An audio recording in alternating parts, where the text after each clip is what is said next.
Kampung Sungai Baru salah Perikatan Nasional, betul ke?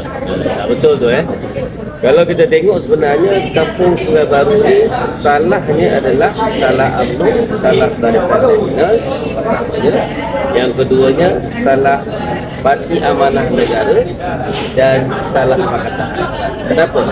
Kalau kita dengar betul-betul penjelasan Datuk Seri Johari Ghani, Ahli Parlimen Titiwangsa pada tahun 2016 dan tahun 2017, yang mula-mula bawa developer untuk bertemu dengan penduduk, waktu itu menteri wilayahnya adalah Tengku Adnan Tengku Masud daripada UMNO dan juga daripada Barisan Nasional. Jadi permulaan kepada masalah di Kampung Baru bermula pada 2016, bermula pada 2017 kerana developernya dibawa oleh Barisan Nasional, dibawa oleh UMNO. Dan selepas tu apa yang berlaku?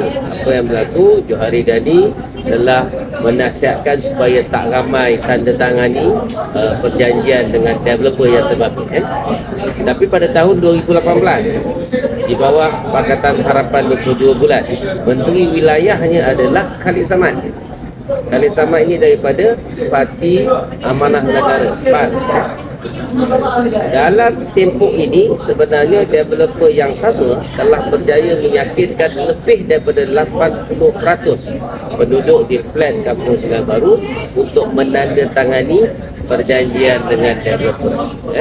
Jadi disebabkan oleh lebih 89% penduduk telah menandatangani, pada tahun 2020 developer telah membawa perkara ini menggunakan akta pengambilan tanah, dan tak boleh nak buat apa lagi selepas itu kerana telah ada 89% yang tanda tangani dan proses telah berjalan. Jadi salah siapa? Salah yang pertama adalah siapa yang buat developer ini pada tahun 2016-2017?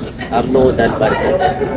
Siapa yang telah menjadikan menyebabkan developer berjaya meyakinkan lebih daripada 89% menandatangani perjanjian dengan developer?